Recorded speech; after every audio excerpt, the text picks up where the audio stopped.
Bienvenido a Esto también es política, el podcast que habla tu mismo idioma, con Mario Girón y Miguel Rodríguez.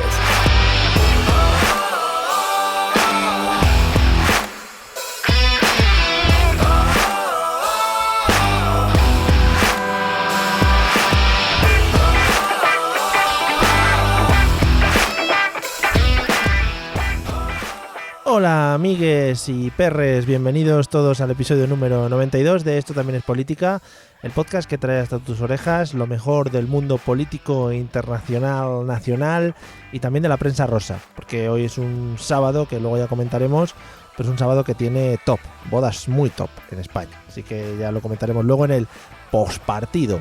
¿Qué tal, Miguel? ¿Cómo te encuentras? Bien, ¿has dicho perres? Perres, los perres, pues los perros y las perras, ¿no? Todos juntos. Ah, vale. Les vaques. Claro, pues estamos. ¿Ves? El asturiano ya es inclusivo de por sí. Sí, siempre lo hemos dicho. Siempre lo hemos dicho. El otro día nos dejaron un comentario diciendo que amigues era el plural de amigos en catalán. ¿Qué te parece? Bueno, no, de amigas. De amigas. Porque de amigos es amix. Es verdad. Pues eso, de amigas. O sea, que ahí lo dejan. Nos están acusando de independentistas, creo. Así bueno, sí, una más. Añade la lista. No, era un guiño, un guiñito. Era una brometa. Una bromete. Bueno. O bromuro, lo que veas. También, bueno, ya te digo, luego si quieres comentamos en el postpartido, en la moviola, las bodas que hay en España, que no sé si estás al tanto. Bueno, no estoy al tanto de todas las bodas, pero ahora que has dicho lo de Lola, sí estoy al tanto de otro evento que quizás sí ha sido pasado por alto, además con un detalle banderil muy interesante. Por favor, ¿cuál? La fiesta que el rey emérito ya retirado oficialmente de todas las actividades públicas, ¿sí? Le ha pagado a su nieta mayor, Victoria Federica. Joder. Por su 18 cumpleaños, esta fiesta que se da para que entren en sociedad, ¿no? Ajá, sí. Ha ido con su novio el torero y digo un momento banderil en el cual le han regalado un cerdo chiquitito que ha envuelto en una bandera de España. Hombre. Como lo vea esto la fiscalía... Es que junta todo, madre mía, todo lo bonito, ¿no? En plan bandera, el maltrato animal, todo junto en uno. Y luego lo lanzaron, ¿no? Y su abuelo le pegó un tiro desde lejos. No, el abuelo pagó, pero no fue. Ah, no fue. Estaría en otros asuntos. Fueron la abuela y la madre. Y el padre, también fue Marichalar. Sí, joder. Que pobrecito. Y también fue Froilán, por supuesto. Hombre, por supuesto. Era el que organizaba el cotarro, el que abría las listas. Era el que estaba en la puerta diciendo tú pasas, tú no. Joder, claro que sí, hombre. Bueno, pues nada, después de este momento prensa rosa, nos estamos volviendo muy sálvame, también te tengo que decir. Bueno, es lo que triunfa, es a ver si ya nos hacemos un hueco en el espacio de las ondas. En el espacio-tiempo. Pues nada, amigos de la noche, vamos al tema de hoy, que viene calentito y que es un tema para poner en su sitio a la gente, ya de una vez por todas, y de ponerle firmes a todos, tanto de un lado como del otro. Más o menos. Sí. Bueno, estamos viviendo en los últimos años un cambio en la política, tanto a nivel nacional como a nivel europeo y casi diría a nivel global. Sí. Y entonces en los últimos tiempos han aparecido movimientos políticos que podemos considerar extremos o que están en los extremos del eje político. Y entonces en las últimas fechas, que cada uno puede ser años, semanas o horas, lo que cada uno considere, Sí. ha habido un debate como muy importante, ¿no? Que es que cuando se acusa a cierto partido de ser extrema derecha, casi inmediatamente la respuesta es ya, pero Podemos es extrema izquierda y no lo dices, o al revés, o viceversa. Sí, el y tú más de toda la vida, ¿no? Correcto, pero ahora en los extremos. Claro. Antes era en el centro, pues ahora es en los extremos. Ajá. Y entonces nos ha parecido oportuno, me ha parecido oportuno en este caso, porque como bien hemos puesto en el tweet, Mario ha venido un poco de surprise. Sí, desconocía. Quisiera un poco exponer a nuestros oyentes qué es lo que dice la ciencia política respecto a qué se considera extrema derecha y qué se considera extrema izquierda, y a partir de aquí que cada uno decida si algunos partidos, algunos movimientos, algunas ideas o ideologías o incluso algunos políticos o políticas son de un extremo o son del otro o no, que cada uno decida conforme a lo que nosotros expongamos hoy aquí. No sé qué te parece. Pequeño spoiler, ¿alguno se va a llevar alguna sorpresa? O... No. Vale. Sí, algunos se va a llevar a sorpresa. Vale, bueno, pues nada, es para poner un poco en antecedentes a la gente, que lo escuche con atención, a ver si tal. Y sobre todo que nos sirva para lo de siempre, ¿no? Para colocarnos en un punto del eje político y de ahí no salirnos, por favor, porque eso es lo importante en esta vida, ¿eh? Estar ahí y defender nuestra banderita del partido político. A tope con ellos. A muerte. Pues venga, vamos a darle caña.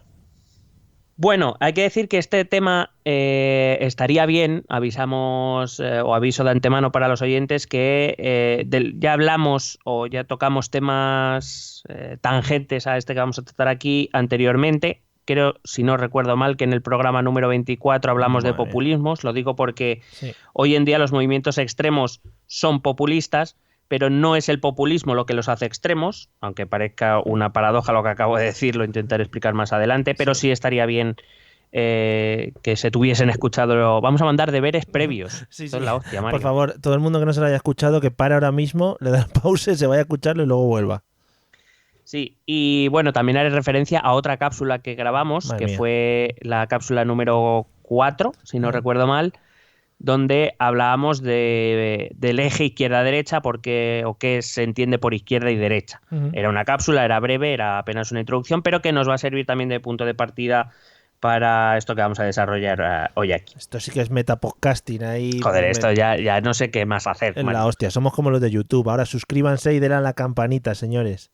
También recuerdo ver que grabamos un podcast, un episodio dedicado al auge de la extrema derecha en Europa, que quizá también es interesante de ver, porque repasa un poco los partidos considerados de extrema derecha en Europa. Este número que lo busquen, que se lo ocurren. Sí, este ya no me acuerdo, ya se me va la memoria. Son tantos ya. Son tantos y tantas cosas. ¿Cuántos es este? 92. ¿91? ¿92? ¿92 ya? Sí. Madre mía, qué jóvenes éramos. Cuando hacíamos el 89. Bueno, para partir de una base, voy a hacer una pequeña introducción para ver de qué punto partimos. Vale.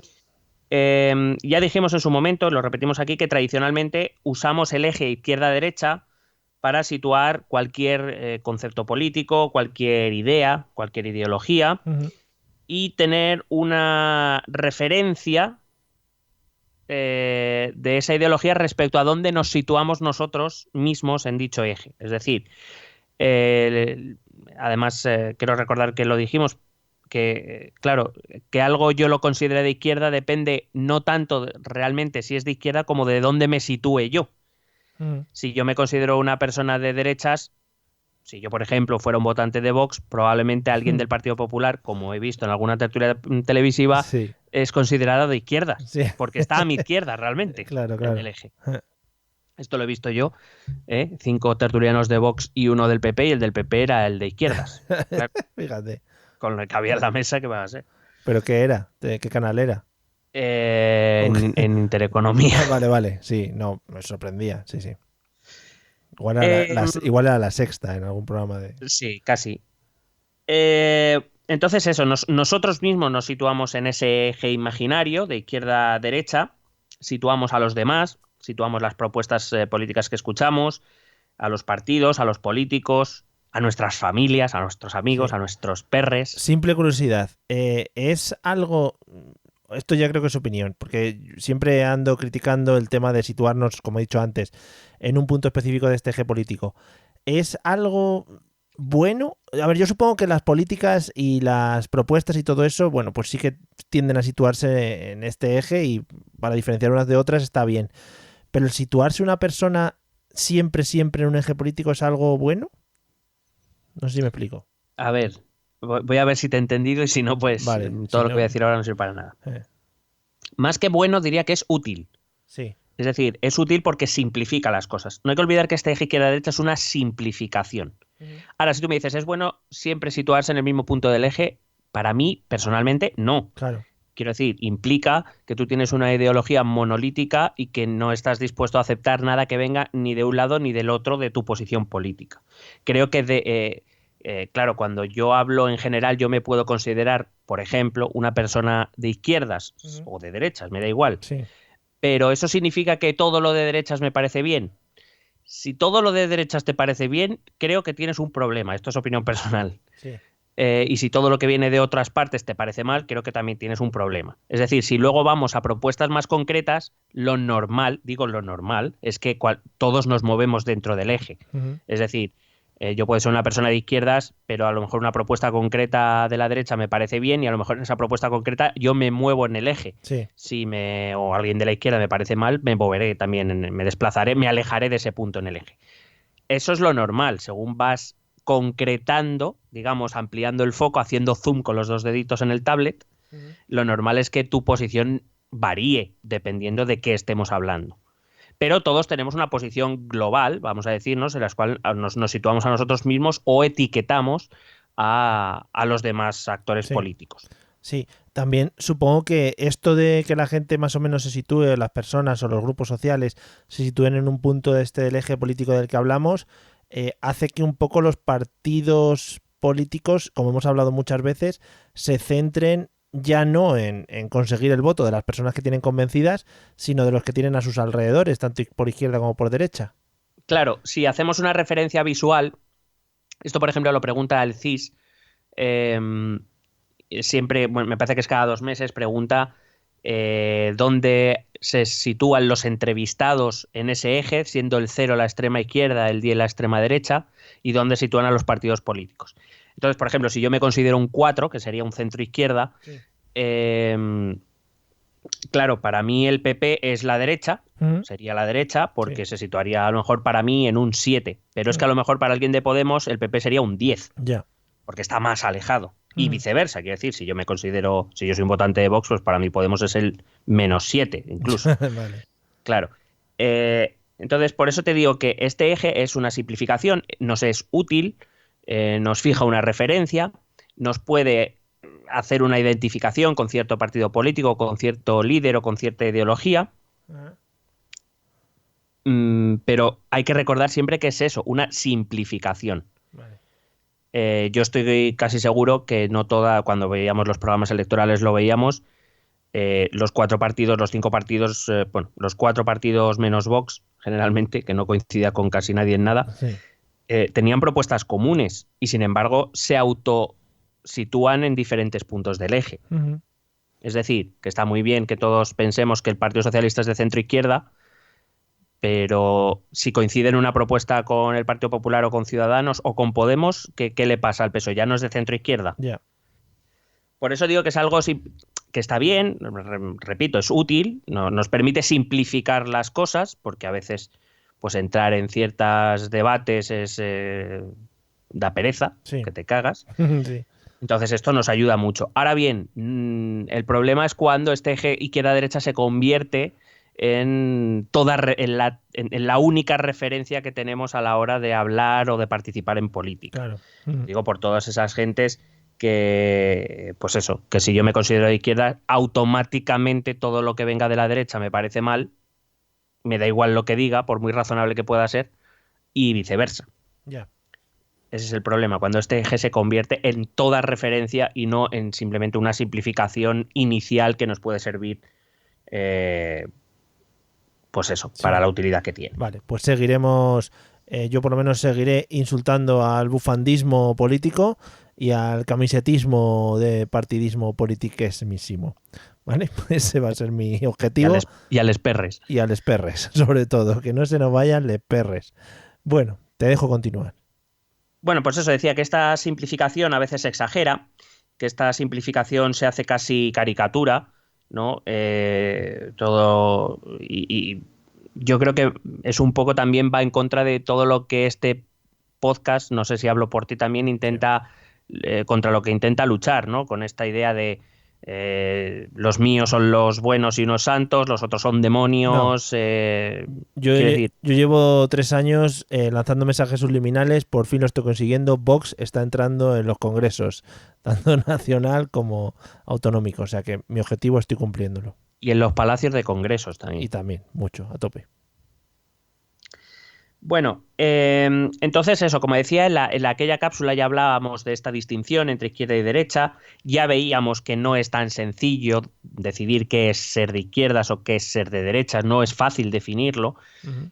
podíamos tener algunos rasgos comunes, pero claro, el margen de maniobra que hay tanto en un lado como en el otro es demasiado grande como para, digamos, crear una definición inequívoca de lo que es ser de izquierdas o ser de derechas. Uh-huh. En los últimos años, sin embargo, sobre todo desde la crisis de 2008, la política se ha polarizado. Este peligro del que tú me preguntabas y que yo he intentado responder, no sé si te respondí a lo que me preguntabas. Sí, perfectamente, como siempre. Claro, bueno, como siempre tampoco. No, es verdad, ha habido noches que hemos tenido preguntas y respuestas sin sentido del uno al otro. Correcto. Entonces, lo que ha pasado sobre todo desde la crisis de 2008 es que esta simplificación izquierda-derecha se ha convertido en la norma, no en la referencia previa a la que para luego profundizar, sino ahora ya soy de izquierda, soy de derechas, de aquí no me saca nadie. Esta simplificación se ha hecho norma, los mensajes interesados, estos mensajes sencillos, impactantes, rápidos, tiene mucho que ver con que se han juntado dos características, y también lo vamos a ver a lo largo de este capítulo, se han juntado dos características que ya se han vivido en la historia, concretamente en los años 20 y 30, entre la Primera y la Segunda Guerra Mundial, que es la aparición, en el caso de los años 20, de esos medios de comunicación de masas, la prensa, la radio. Por primera vez un mensaje llegaba a miles de hogares al mismo tiempo, con la revolución de las redes sociales, donde ahora ya no es solo que un mensaje llega a miles o millones de usuarios, sino que además yo tengo la capacidad de decidir qué quiero ver y qué no quiero ver. Y lo normal es que yo quiera ver aquello que confirma mis posiciones y no quiero ver aquello que, pues que con lo que no estoy de acuerdo. Sí. Con lo cual, a esto se suman la aparición de la crisis económica, tanto la del crack del 29, la Gran Depresión, bueno, la crisis económica después de la Primera Guerra Mundial y la Gran Depresión posteriormente, en los años 20 y 30, y en este caso la crisis de 2008.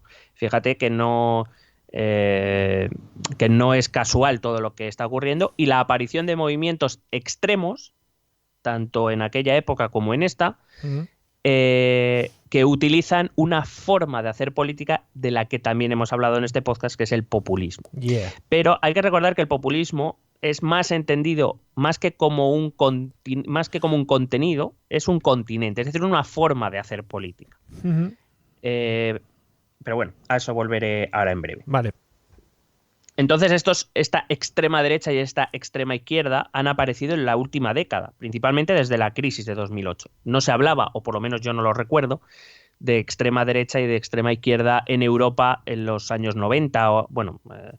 En los años 90 era cuando caía la Unión Soviética, la extrema izquierda empezó a perder fuelle en todos los países de la Europa occidental, y la extrema derecha prácticamente desapareció, subsumida en los partidos conservadores, que habían traído ese estado del bienestar, ¿no?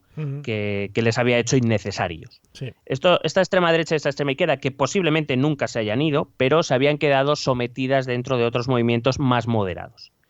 Claro, cuando las condiciones se extreman, que es cuando viene la crisis de 2008, estos extremos vuelven a reaparecer.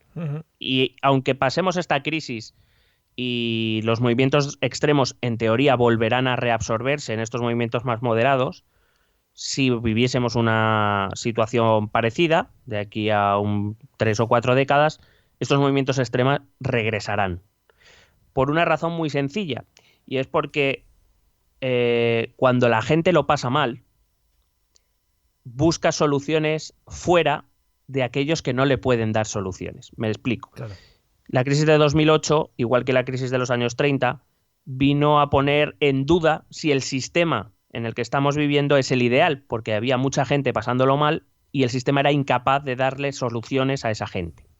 Como esa gente ve que es nuestro sistema, el que tan bien nos había ido anteriormente, ahora este sistema no es capaz de darle soluciones ni respuestas, esta gente que lo pasa mal decide buscar fuera del sistema. ¿Qué hay fuera del sistema? Los extremos. Por eso aparecen, o por eso reaparecen cada cierto tiempo. Aquí en España fue primero lo que algunos llaman la extrema izquierda, que identifican con Podemos, quien apareció primero. Sí. Y que luego ha sido el auge de Vox en el último año, que es lo que algunos llaman la extrema derecha, algunos entre los que yo me incluyo, por cierto. Vale. Lo digo porque no quiero engañar a nadie. Sí, y todos estos partidos que siempre se comentaban, rollo, bueno, supongo que la Falange y todos estos, bueno, yo lo máximo que he oído todos estos, pues es el típico chascarrillo cuando vas a votar, de, yo voy a votar a esto, no sé qué. ¿Eso qué parte de la extrema derecha es? Porque no estaba, digamos, absorbida, o si es extrema derecha, no estaba absorbida por esos partidos moderados. Bueno, no estaba absorbido el partido en sí, Falange Sí, ha existido, sí. igual que España 2000 y otros Sí, proyectos, Hogar Social, pero recibían una cantidad mínima de votos porque, y esto también lo hemos hablado muchas veces, el votante más de derechas o más cercano a esa extrema derecha entendía que votar a Falange era una pérdida de tiempo y de su voto. Ya. Y prefería votar a la derecha tradicional, que en este caso en España estaba representada por el Partido Popular. Ha ocurrido en casi todos los países de Europa de esta manera. Ahora bien, una vez hay mucha gente que vota a la derecha que también se ve afectada por la crisis de 2008 Sí. y ve que su partido, al que está votando, al que se suponía que era su voto útil, no le está dando respuestas tampoco. ¿Que va a votar a un partido de izquierda? Desde luego que no. Claro.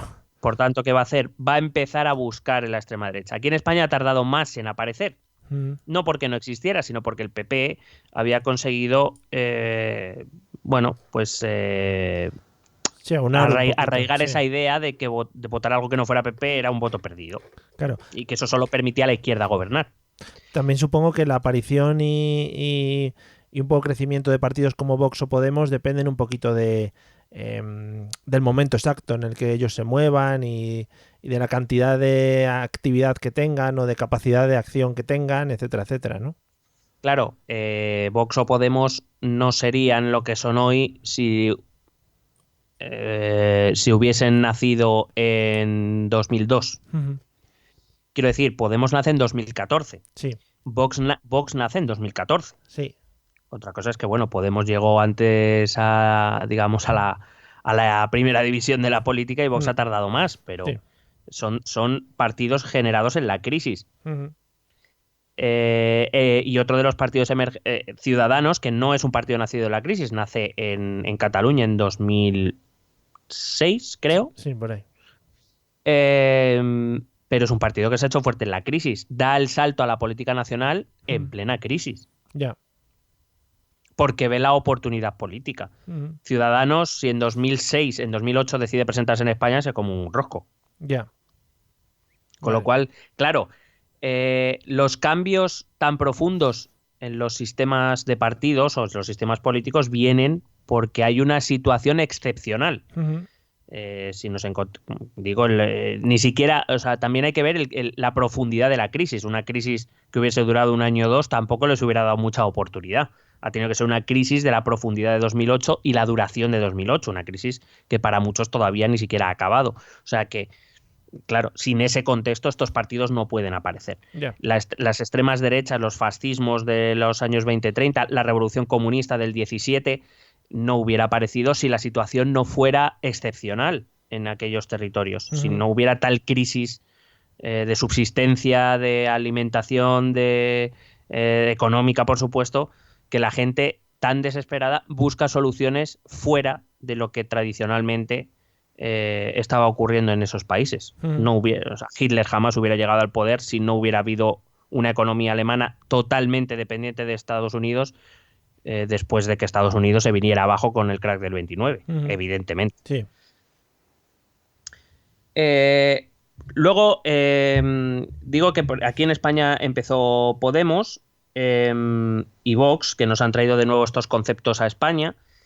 Y es curioso porque, y viene a raíz de este programa, porque nadie pone en duda cuando hablamos de Marine Le Pen, o hablamos de Amanecer Dorado en Grecia, o hablamos de Farage, o hablamos de Boris Johnson, incluso de Donald Trump, o de estos movimientos, pues yo que sé, de Orbán, de Salvini. Nadie pone en duda, cuando alguien les llama extrema derecha, nadie lo pone en duda, nadie lo critica. Ahora, si llamas extrema derecha a Vox, enseguida te saltan con que y Podemos es extrema izquierda. Yeah. Con lo cual, esto es lo que a mí me llama la atención. Y con esto no estoy diciendo que cada uno pueda tener la opinión que quiera. Pero fíjate, no sé si recuerdas quién fue el primer dirigente internacional en felicitar a Santiago Abascal por sus resultados en las elecciones generales del 28A. Lo hablamos, ¿no fue Le Pen? Fue Marine Le Pen. Sí, pues muy bien. No podemos seguir el refrán ese de dime quién te felicita y dime con quién andas y te diré en qué punto del eje te sitúes. Correcto. Para mí, esto ya es opinión personal. Bueno, entonces la voy a dejar para el final. Vale. Es cierto que las izquierdas, y esto hay que dejarlo también claro, es cierto que las izquierdas han conseguido en líneas generales evitar esa mala prensa, ¿no? O que la extrema izquierda incluso a veces es vista con más bondad que a la extrema derecha. Uh-huh. Eso es cierto y no hay que negarlo. Pero creo que también tiene que ver con que en Europa Occidental, hablo de Europa Occidental, en lo que hoy sería el ámbito de la Unión, bueno, en lo que era la Unión Europea de los 15, es decir, sí, la Europa del Este, ningún partido de extrema izquierda llegó a tomar el gobierno. En la Europa Occidental tememos más a la extrema derecha porque los partidos extremos que han llegado al poder en nuestra historia reciente han sido de extrema derecha, no de extrema izquierda. Yeah. Sin embargo, si tú vas al bloque del Este, es al contrario. Allí de lo que no quieren oír ni hablar es de la extrema izquierda. Claro. Porque lo que sufrieron fue la dictadura comunista. Sí. Es decir, tiene mucho que ver también con ese concepto histórico, con esa vivencia de país, si quieres, que nos enseñan en el cole o que algunos intentamos enseñar en el cole. En cambio, como digo, esa extrema derecha en la Europa a la que pertenecemos nosotros, que la Europa occidental, sí que ha perjudicado a las derechas tradicionales, por ejemplo. El PP o incluso ya Ciudadanos se ven arrastrados hacia esa derechización a la que Vox les obliga y, por tanto, ellos se acercan, si se mueven en el eje más hacia la extrema derecha. Vamos a ver si podemos definir o concretar más que son la extrema izquierda y la extrema derecha. Vale. Y a partir de aquí que cada uno, como digo, pueda sacar sus propias conclusiones, que decida si Vox, Podemos o incluso el PP, el PSOE o Ciudadanos son de algún extremo o no lo son, que cada uno decida y vemos si podemos sacar algunas conclusiones. Vale, chachileredmi, a sacar conclusiones, que eso es lo que nos da vidilla. Vamos a empezar por la extrema derecha, si te parece. Venga, va, me parece. Bueno, los extremos en general, fíjate que ya nos costó mucho, es verdad que fue solo una cápsula y tampoco desarrollamos demasiado, pero definir exactamente qué es ser de izquierdas o de derechas es difícil, pues ya decidir dónde está un extremo o dónde está el otro es todavía más difícil. Ya, claro. Que la gente tampoco se crea que vamos a decir, bueno, hasta aquí son de extrema derecha. O sea que claro. estos del Congreso, para el lado, para allá, extrema derecha. Y luego ya para allá, derecha solo. Es muy complicado.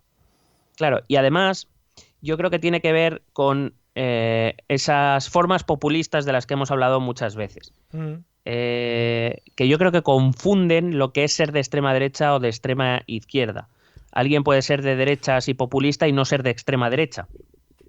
Lo que pasa es que el discurso populista nos tiende a hacer pensar que se acerca a esa extrema derecha. Pero como he dicho al principio, y si es necesario, pues que vayan a escuchar el capítulo correspondiente, el populismo es más una forma de hacer política, una forma de hacer llegar tu mensaje, más que un continente en sí mismo. Es decir, que un contenido en sí mismo. Digamos, es más forma que fondo. Sí, al final, la forma sería el populismo, el fondo sería la ideología. Todo el mundo puede hacer populismo estando en la ideología en la que se encuentre.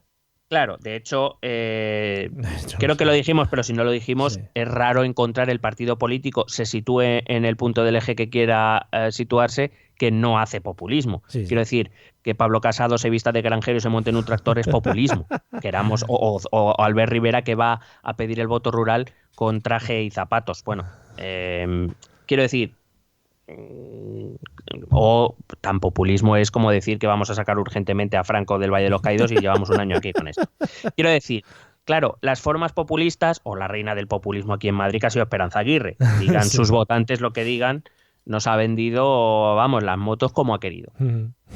¿Eso qué pasa?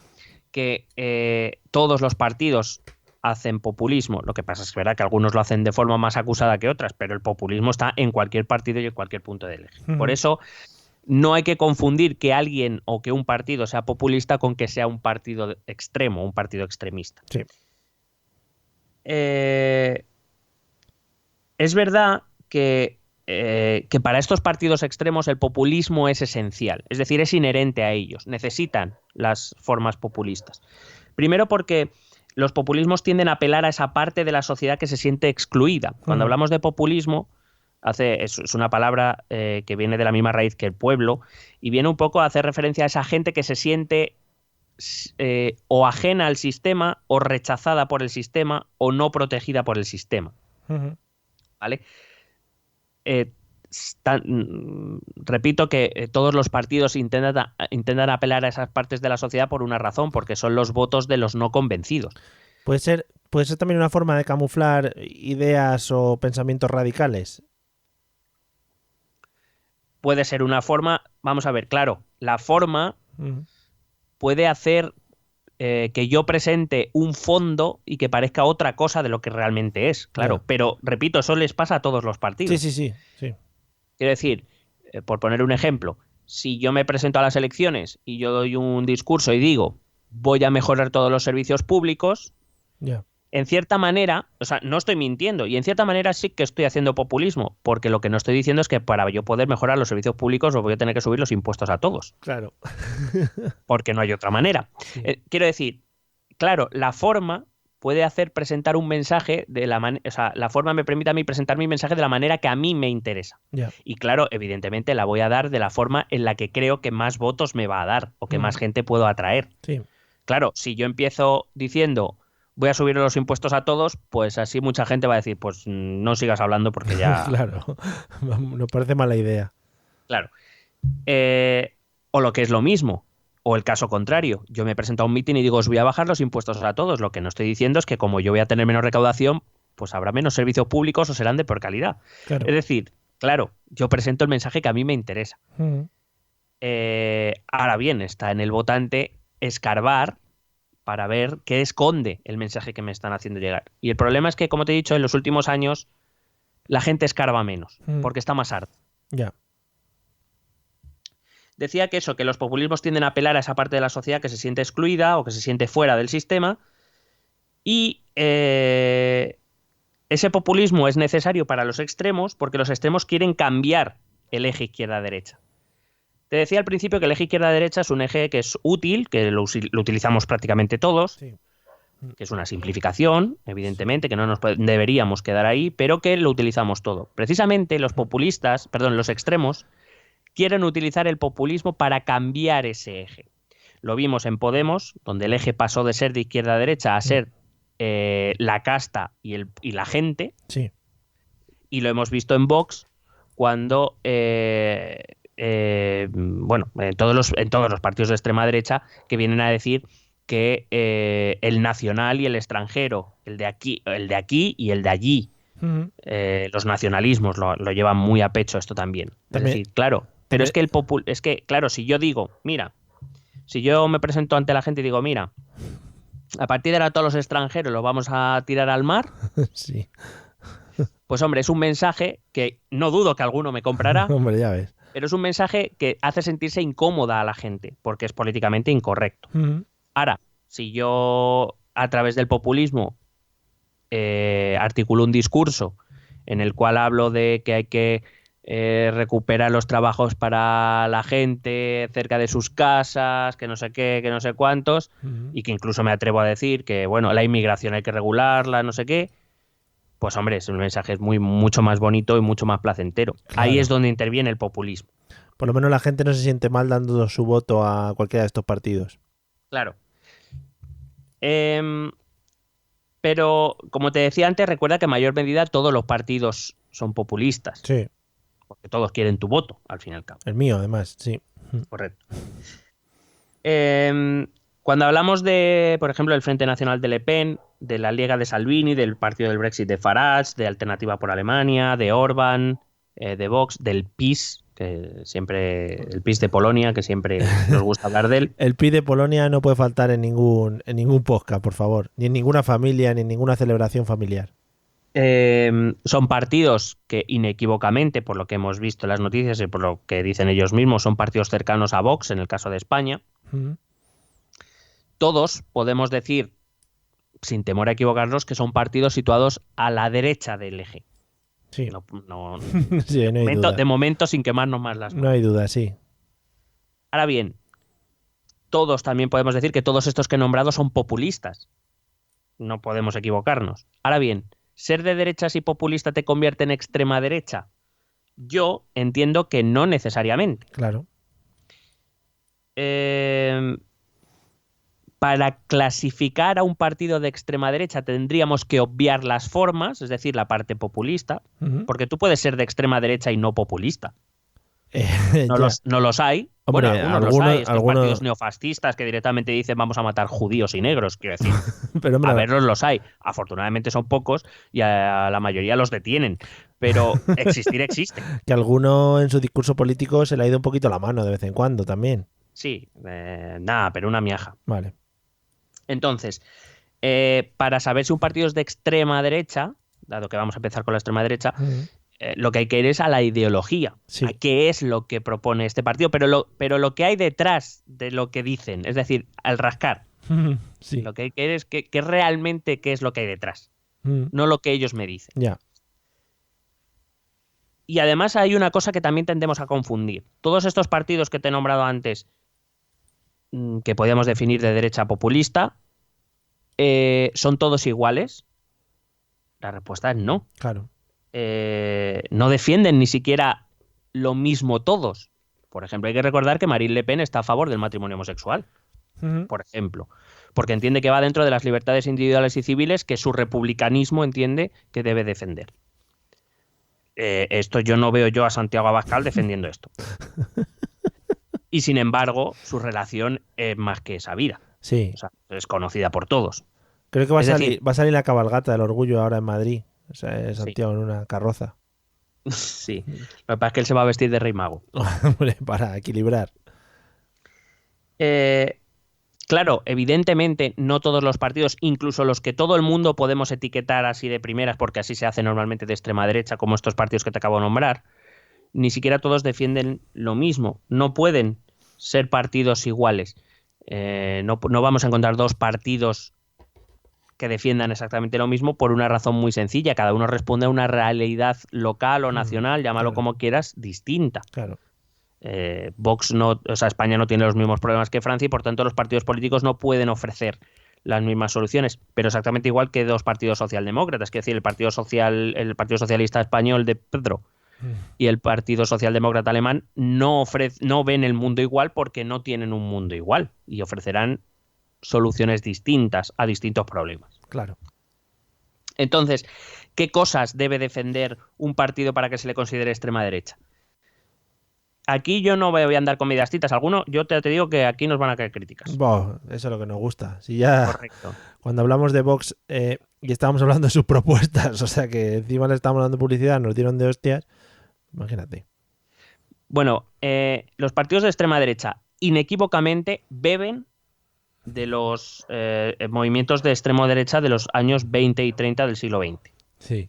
Inequívocamente. Perdona. Con esto yo no estoy diciendo, cuidado, y esto es importante, yo no estoy diciendo que los partidos que podamos considerar de extrema derecha sean nazis o sean fascistas. Sí, pero... Lo que sí digo es que la evolución ideológica de los fascismos, de los movimientos de extrema derecha, o sea, de los movimientos de extrema derecha de ahora, inequívocamente son la evolución de aquellos que empezaron en los años 20 y 30. Bueno, más que nada porque muchas de las cosas que hacían aquellos partidos eran ilegales y la gente puede ir a las cárceles. Entre otras cosas, y también porque los problemas tampoco son los mismos. Claro, quiero decir, 80 años después, la Alemania de la alternativa por Alemania no es la misma que la Alemania de Hitler. No, ha cambiado un poquito, sí. Claro, ni la España del año 33, cuando se funda Falange, es la misma España que tenemos ahora en 2019. No, efectivamente. Con lo cual, evidentemente, yo no puedo afirmar, por decirlo claramente, que Vox sea fascista. Lo que no tienen, que quiero decir, pero es que se puede ser de extrema derecha y no ser fascista. Sí. Igual que se puede ser de extrema derecha y fascista, cuidado. Sí. porque defienden las mismas ideas. Puedes ir cogiendo pines, como cuando eres scout, ¿no? Claro. Bueno, y de hecho hay que recordar una cosa también. Si nos fuésemos a los años 20 y 30, ni siquiera el movimiento fascista italiano, el más reconocible, y el movimiento nacionalsocialista coincidían 100% en todo, ¿eh? Quiero decir que también tenían sus diferencias, con lo cual, ¿cómo vamos a esperar que los movimientos de derecha o de extrema derecha sean iguales ahora, si no lo eran ni siquiera en origen? Bueno, vale. Por si alguien está pensando en el franquismo, ya para meterme en todos los charcos. Sí, hombre, ya toca un poquito todo. Hay que decir que Franco, lo que es el general Franco, que evidentemente instituyó un sistema autoritario dictatorial muy personalista. Sin embargo, el general Franco, lo que era ideología, no tenía mucha. Quiero decir, Franco tenía 3 ideas claras, que era el anticomunismo, España y el catolicismo. Para adelante. Ya, o sea, a Franco no le metiera... O sea, Franco como tal no fue un ideólogo, no escribió grandes tratados de... Sí, no se le veía muy... Quiero decir, Hitler escribió un Mein Kampf, por ejemplo. Sí. Bueno, a Franco no se le ocurrió ni tuvo interés en ningún momento. De hecho, Franco tuvo que utilizar a un partido político, que fue la Falange, para que dotara de ideología a su movimiento. Pero ni siquiera Franco era un gran fan de la Falange. De hecho, Franco y José Antonio, lo poco que se conocieron, no se llevaban especialmente bien. Quiero decir, evidentemente el franquismo se dota de la ideología que le da la Falange Española, que es un partido filofascista, que no nazi. Sí. Es decir, José Antonio era muy admirador de Mussolini, pero no de Hitler. Y sin embargo, por ejemplo, Franco tuvo más sintonía dentro de lo que podemos llamar sintonía con Hitler que con Mussolini. O sea que ideológicamente aquí en España, en todo caso, podríamos hablar de la Falange, que era un partido de corte fascista. Sí. Sin más. Vale. Entonces, si miramos un poco para atrás, vemos que los movimientos de extrema derecha surgen, como te he dicho antes, hasta la crisis económica de la Primera Guerra Mundial, que luego se agrava. Bueno, en esta primera fase Mussolini llega al poder, y en la segunda, que es cuando llega el crack del 29 y la Gran Depresión, es cuando llega Hitler al poder en Alemania. Ellos, como te he dicho antes, también aprovecharon muy bien la aparición de los medios de comunicación de masas, la prensa, la radio, utilizaban espectáculos deportivos para aparecer ante el mundo como países fenomenales. Acuérdate de los Juegos de 1936, donde, por cierto, un negro ganó delante de Hitler 4 medallas de oro. Sí. Bueno, sí, puedo hacer referencias cinematográficas. El cine empieza a hacerse importante para los políticos, empiezan a entender que puede ser un arma de enseñar, mostrar una realidad que tal vez no coincida con la realidad buena para ellos. Como los gobiernos de extrema derecha empiezan a producir películas para dar una imagen, en cierto modo, populista, es decir, de enseñar las cosas buenas del régimen ocultando todas las malas. Claro. Sí. No hay que engañarse. Cuando yo me he ido tan atrás, y ya sé que esto nos van a caer críticas por todos los lados, en realidad sus ideas han permanecido a lo largo del tiempo. Lo que ha cambiado es más bien el modo en que los partidos de extrema derecha han ofrecido implantarlas. Hitler decidió implantarlas a través de la conquista, de la guerra y de los campos de concentración. Sí, bueno, hizo ahí un poquito, sí. Los partidos de extrema derecha actuales, a ninguno se le ocurre poner en su programa electoral vamos a abrir campos de concentración. Pero serían sinceros, o sea, igual es lo que quieren. No, pero y dudo mucho que incluso alguien se lo planteara como una realidad. Es decir, no me creo que Marine Le Pen esté pensando en campos de concentración para musulmanes. Bueno, a lo mejor sí, pero... Algún descarriado tiene que haber por ahí, seguro. Pero sí, de aquellos momentos han llegado los ejes vertebradores de lo que podríamos considerar extrema derecha hoy. Claro. Y entonces, pues lo que digo es que vamos a ver... aparte que también la extrema derecha se ha encontrado con otros problemas que la extrema derecha de los años 20 y 30 no tenía. Estamos, por ejemplo, viendo que ahora tienen que hacer frente a la Unión Europea, a la que Hitler y Mussolini no conocieron, a la globalización, que es un fenómeno que no se dio en los años 20 y 30, claro. Al cambio climático, a la aparición de los derechos de LGTBIQ+, sí. a la ideología de género, al feminismo, cosas a las que ni Franco, ni José Antonio, ni Mussolini, ni Hitler tuvieron que enfrentarse, porque no existían en su momento. Quizá también se podría incluir el cambio en la sociedad, ¿no? Una sociedad más educada, con más poder adquisitivo, etcétera, etcétera, también puede influir en todo esto, ¿no? Hombre, claro, y como te he dicho también, las redes sociales hace que todos tengamos mayor posibilidad de informarnos y demás. Y sin embargo, utilizan técnicas, no te voy a decir las mismas, porque evidentemente las herramientas no son las mismas, pero que van un poco en la misma línea y de momento, y esta vez les ha vuelto a funcionar. Lo que pasa es que no tanto como en su momento. Esperemos, y toco madera, para que continúe así. Sí. Quiero decir, quizá Europa todavía está le queda un residuo de aquella vacuna que fueron aquellos años. Y de hecho es una de las cosas por las que yo personalmente considero que la historia es tan importante en un sistema educativo, para no olvidarnos de estas cosas. Es muy fácil caer en aquello. Yo no digo que si, quiero dejarlo claro, yo no digo que si Vox parece que va a cogobernar o no, porque no sabemos, porque hay un pacto secreto o lo que sea, bueno, no lo sé. Yo no sé si va a cogobernar o gobernar o lo que sea. Yo no digo que vayamos a acabar con desfiles con antorchas por debajo del Arco del Triunfo, ni guerras civiles, ni demás. Pero lo que digo es que si no damos los primeros pasos, pues eso, nos ahorraremos la duda. Ya, sí, por lo menos no lo quitamos de en medio. Así pues, vamos a considerar a la extrema derecha aquellos grupos políticos que comparten las esencias de aquellos movimientos de extrema derecha del siglo XIX-XX, del siglo XX, de los años 20 y 30 del siglo XX, aquellas ideas eje, quiero decir, ahora lo vamos a entender mejor cuando las vaya enumerando, ¿no? Que son ideas que van a compartir. Repito, no estoy diciendo que las lleven a cabo de la misma manera o que las propongan de las mismas formas, pero la idea esencial sigue ahí, claro, si lo pensamos un poco. Vamos a empezar por la primera de ellas, que es la más fundamental, y es sobre la que descansa la extrema derecha, sobre la que se reposan todas las demás, que es el nacionalismo.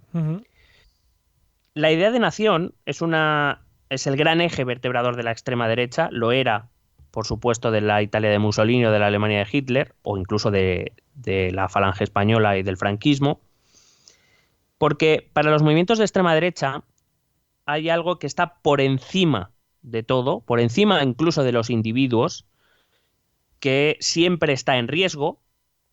En el año 33 para Hitler en el año 23 para Hitler era el Tratado de Versalles, que imponía una dictadura capitalista sobre Alemania y además tenía el riesgo del comunismo. Estaba surgiendo la Unión Soviética en esos momentos de revolución, que ponía en riesgo la nación.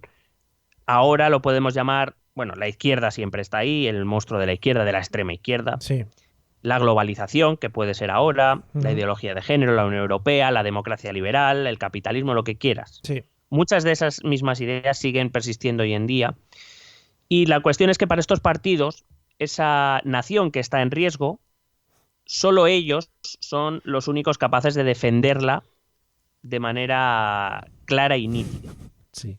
Para estos movimientos de extrema derecha, todos los demás son unos traidores a la nación. Es que me imagino cuando dices lo de defender al señor Santiago Abascal vestido con su casco y con una lanza de Flandes, y yo es que ya no puedo. Yo es que ya... No, y a ver quién ataca a España. Hombre, ya ves. Es decir, la cuestión identitaria, que actualmente, por cierto, se oculta bajo la palabra soberanía, porque todo el ataque a la nación, ya no te hablan del ataque a la nación, que es un lenguaje casi decimonónico, te hablan de España debe mantener su soberanía, o España está haciendo un ataque a su soberanía. Bueno, es un eje fundamental de la extrema derecha. Es una idea del siglo XIX, repito, los nacionalismos surgen en el siglo XIX, ni siquiera son del XX, son del XIX. Bueno, vamos a ver que cuando hablemos de la extrema izquierda también vamos a hablar del siglo XIX. Igual, cualquiera que venga a criticar porque estamos comparando una ideología con otra, simplemente, pues, iba a decir, se tiene que callar la boca porque lo que estás haciendo está quedando bien claro. Es decir, si ellos pensaban esto, estos piensan lo mismo o algo muy parecido. Otra forma es la forma de llevarlo a cabo, pero es normal por el entorno en el que nos encontramos y por la época en la que nos movemos. O sea que... Claro, pero fíjate que esa idea de nación que surge en el siglo XIX y que por mucho que se empeñen muchos nacionalistas, hasta el siglo XIX no surge la idea de nación tal y como la entendemos ahora, ¿no? Una nación, vamos a decirlo, simplificándolo mucho, porque ni siquiera, ya lo hemos dicho varias veces también, ni siquiera el concepto de nación está muy claro entre los académicos, porque es muy difícil de limitar.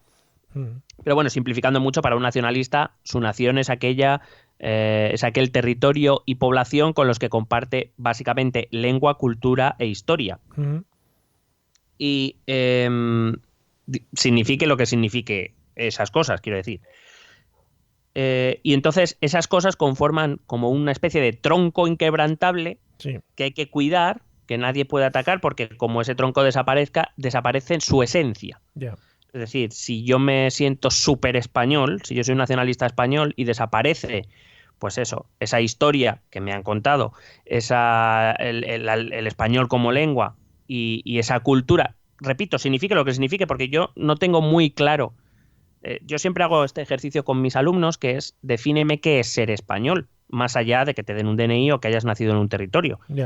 Un territorio que, por cierto, no ha sido el mismo toda la historia, por mucho que se empeñen. Ha ido sufriendo cambios.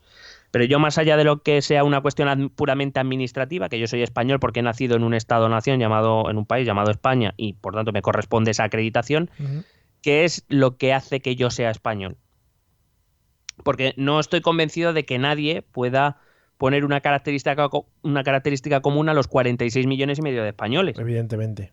Claro, pero ¿por qué? Porque el problema del nacionalismo es la individualidad. Claro, si yo me comparo contigo mismamente, fíjate que los dos hemos nacido en Madrid, hemos nacido en el mismo barrio, prácticamente cerca, hemos estado en el mismo colegio, hemos crecido en circunstancias parecidas y, sin embargo, tú y yo somos diferentes. Sí. Podemos tener algunas cosas comunes y tenemos cosas diferentes. Y si nos vamos a otro amigo nuestro, pues coincidiremos en algunas cosas los tres, en algunas 2 y 2 y en otras ninguno. Sí. Claro, ¿qué pasa? Que entonces ahí se deshace la idea de nación. La idea de nación está por encima del individuo. España, pues eso, quien identifica a los toros con España está haciendo evidentemente una simplificación, cuando sabemos que no a toda la población española le gustan los toros. Y sin embargo, los toros son algo español. Y cuando se ataca a los toros, se ataca a la idea de nación. Entonces, ese tronco inquebrantable que hay que defender porque está continuamente amenazado, de amenazas exteriores e interiores, por supuesto, que hay que mantener puro. Al fin y al cabo, aquí es donde viene la esencia del nacionalismo, que es que hay que mantenerlo puro y a salvo y hay que cuidarlo, porque al fin y al cabo, ese tronco es el mejor tronco del mundo. Es decir, el nacionalismo, en todo nacionalismo, subyace una idea de superioridad. Porque si yo quiero cuidar la esencia de lo español, de lo catalán, de lo francés, de lo estadounidense, de lo chino, de lo coreano, si yo quiero que eso no se, entre comillas, manche, es porque considero que todo lo que pueda venir de fuera lo único que puede hacer es empeorarlo. Por tanto, mi cultura, mi nación es superior a la de los demás. Nadie te lo va a reconocer. Esto es lo mejor de todo. Ningún nacionalista, todo nacionalista te va a decir que ama a lo que él considera su nación por encima de todas las cosas, pero que él no es excluyente. Y sin embargo, me digan lo que me digan, debajo de la idea de nacionalismo subyace esa idea de superioridad. Claro, evidentemente a nadie se le ocurre seguir el camino de Hitler, donde te dice que la raza aria es superior a todas las demás. A nadie se le ocurre porque ahora mismo no hay una sociedad que acepte eso. Hombre, ya vieron las consecuencias de todo aquello y claro, no hay que meterse en jardines. Claro, sí, pero cuidado. Para empezar, el nacionalismo puede tener base étnica, como lo tuvo aquel Hitler, o como por ejemplo tuvo el nacionalismo vasco originario de Sabino Arana, que venía a decir que la sangre vasca la etnia vasca había que mantenerla pura y no mezclarla con los maquetos, que eran los españoles. Quiere decir que eso ha existido. Pero hay otro tipo de nacionalismo que no se basa en lo étnico, sino que se basa en lo lingüístico o que se basa en lo cultural. Y estamos viviendo algunos de ellos muy de cerca últimamente. Sí, algunos. Quiero decir, la cuestión es mi cultura, mi historia, mi lengua, mi nación o mi etnia en algunos casos, mi raza, Sí. es superior a los demás y por tanto no debe contaminarse. Ujú. Esa es la base de todo nacionalismo y esa es la base de todo movimiento de extrema derecha. La nación sobre todas las cosas, como si el hecho de nacer, por ejemplo, en otro lugar, ya te hiciera peor. Ya. Cuando todos... Que esta es una idea que a mí me fascina, porque es como, bueno, pero si es que tú has nacido aquí por puro azar, quiero decir, has podido nacer aquí como has podido nacer en Zimbabue. Y de todas maneras que la decisión de eso la están tomando ellos también, que no hay nadie que diga esta es la mejor nación del mundo y este es el ranking.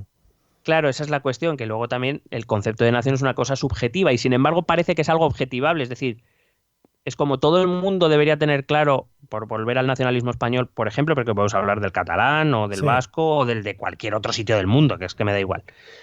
Nadie tiene muy claro que, o sea, todo el mundo tiene muy claro que ser español es cojonudo, que este es el mejor país del mundo, que me siento muy orgulloso de ser español, pero ¿y qué te hace español? Ya. Y aquí es donde empiezan los problemas. Aquí es como empieza, pues eso, que tiene que venir Ortega Smith a susurrarme al oído lo que tengo que responder. Como en Castilla y León. Es que es maravilloso porque el meme de Ortega Smith, por ejemplo, agarrando a Almeida, está dando la vuelta por internet, eso es maravilloso. Es como el padre echándole la bronca al hijo. Sí, o como Willow. Es verdad. Es verdad. Qué maravilla. O eso, por ejemplo, lo estamos viendo en el nacionalismo catalán, como si el hecho de percibir, bueno, lo hemos vivido en España también sobradamente, como si el hecho de percibir la cultura propia, entendida como propia, de manera diferente a ti, es decir, si yo digo que a mí la bandera de España yo la miro y no me dice nada, no me hace sentir nada, es como ya soy un traidor, ya no soy un buen español.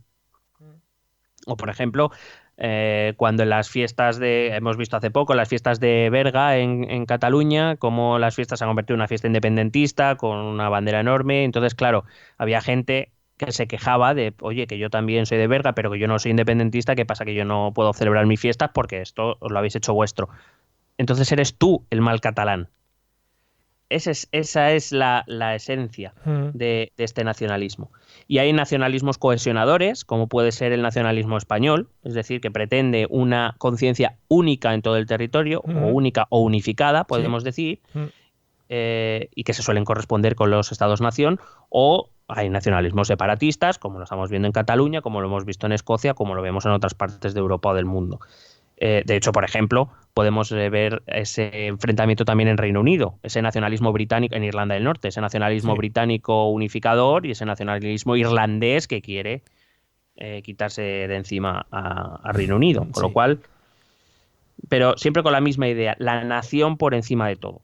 Okay. Luego estos movimientos también tienen un tinte proteccionista, pero como digo, a partir de ahora todo lo que diga siempre va a girar a la idea, alrededor de esa idea de nación.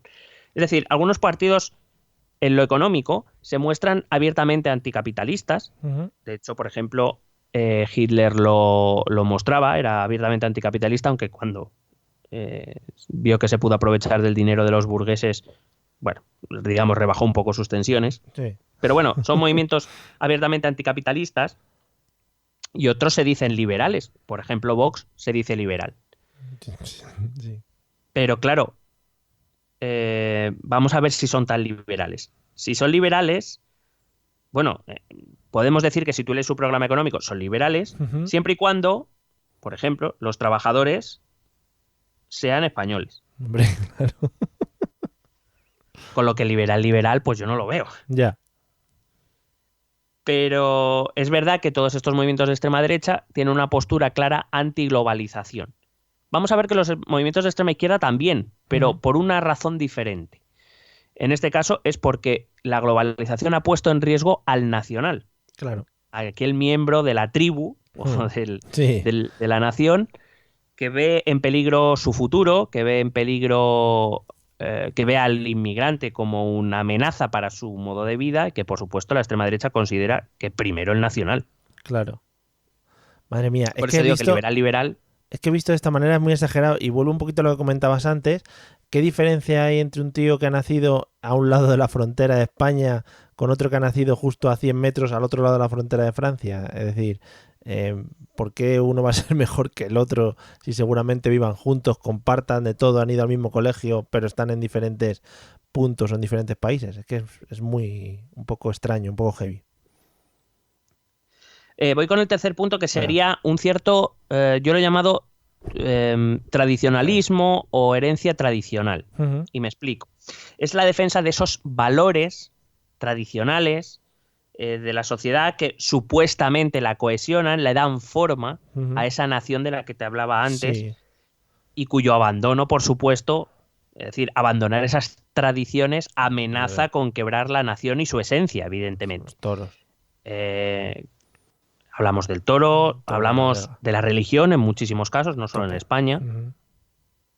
Quiero decir, muchos han estado basados en la religión, hablamos o en las tradiciones, en la interpretación que se hace del pasado histórico también, por supuesto. Esta, por ejemplo, aquí lo vemos bien en España, parece que alergia a hablar del franquismo o hablar de la guerra civil, que realmente parece que van a poner en duda la España del 78, de la España constitucional y de esa transición de la que también hemos hablado en este podcast, ¿no? Bueno, no pasa nada por decir que Franco era un dictador hijo de puta, seguimos viviendo en democracia, no pasa nada. ¿Vale? Sí, no, sí, es verdad, es verdad. Pero, por ejemplo, hablar de Franco, algunos te dicen que es o hablar de las fosas de la guerra civil, o hablar de la guerra civil, de las barbaridades que se hicieron en la guerra civil en un bando y en otro, y eso es cierto, pues parece que no, eso es abrir heridas. No, oiga, abrir heridas no. Es hablar de lo que pasó. Claro. Pues eso, estas tradiciones que dan como resultado esa cultura, estos valores que hacen que esta nación sea superior al resto, esté por encima del resto, y que luego, por supuesto, se representan en esos símbolos, ¿no? En esa bandera, en ese himno, que cuando lo pitan, hostia, me entra una mala hostia que flipas. Porque el himno, que si tú lo miras fríamente, si tú fueras un extraterrestre que vienes aquí y oyes un himno, dirías, pues una canción. Sí. O muy bien. O ves una bandera, pues dirás, pues muy bien, unos colores que identifican, digamos, a un país, a un estado. ¿Y qué me quiere decir con eso? Bueno, no. Esa bandera representa algo más. Bueno, aquí en España lo hemos visto en los últimos años con la figura del rey. Sí. Ese símbolo de la unidad de la patria, que como se ataca al rey parece que eres un terrorista, casi no sé, si criticas al rey. Porque el símbolo, precisamente lo que hace es, esos símbolos están aquí para recordarnos lo que la nación significa, que la nación está presente y que es lo que hay que cuidar. Que no se nos olvide, por decirlo de algún modo. De hecho, para los movimientos de extrema derecha, para todos los movimientos de extrema derecha, la defensa de los símbolos es prioritaria. Claro.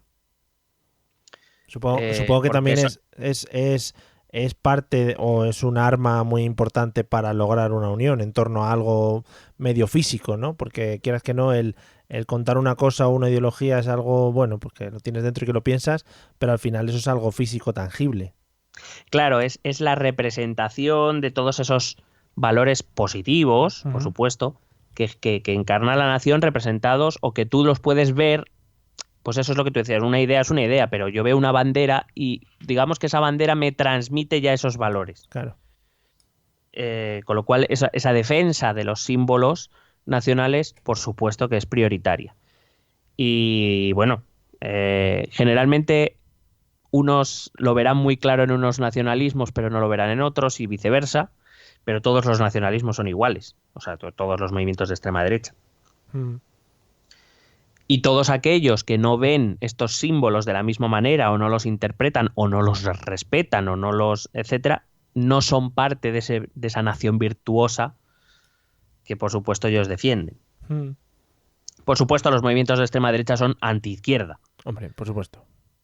Que aunque parezca evidente, hay que señalarlo. Claro. Sobre todo porque no es tanto una cuestión política. Es decir, no entramos en un debate político de no me gusta tu idea o tu idea no me parece bien por esto, sino porque su frontalidad, y estamos hablando de la de extrema derecha y luego podemos hablar de la extrema izquierda, su frontalidad con la izquierda es obsesiva. Es decir, es hasta beligerante. Es decir, no estoy de acuerdo en tu idea, eres un peligro para mi país. Yeah. Que tú gobiernes, que llegue este señor al gobierno es un peligro para mi país. Pero supongo que al final es como todo. También les interesa tener su némesis para poder pelear y batallar contra alguien y demostrar que ellos tienen más huevos en este caso que los otros. Claro, ¿por qué? Por una razón muy sencilla. Igual que te he dicho antes, ¿qué diferencia o qué características comunes tiene que cumplir un español para ser español? Y no sabríamos responder, más allá a lo mejor de que hable castellano, poco más. Pero tampoco hablamos el mismo castellano un vasco, un madrileño y un andaluz. No, ni un madrileño y uno de Fuenlabrada. Correcto. Más allá de eso, no sabremos definirlo, sin embargo, sí tenemos un odio común. Sí. Porque no hay nada que una más que los odios. A los portugueses, cabrones. Es verdad que conocemos bien la retórica contra el comunismo. De hecho, ¿cuántas veces llaman aquí a Podemos comunistas? Sí. Porque el verdadero peligro de la izquierda es que, supuestamente, busca eliminar a la nación a través de un modelo diferente que busca la unión de los trabajadores en contra de las élites. Es decir, los movimientos de izquierda tradicionalmente han sido internacionalistas, es decir, superando lo que es la nación, y evidentemente eso pone en peligro a la nación, y por eso la izquierda es un peligro. Sí. Para ponga usted aquí el país o la nación que usted quiera. Estos movimientos de extrema derecha son xenófobos o por lo menos anti-inmigración, aunque yo me atrevería a definirlos como xenófobos, pero bueno, vamos a llamarlos anti-inmigración. Sí.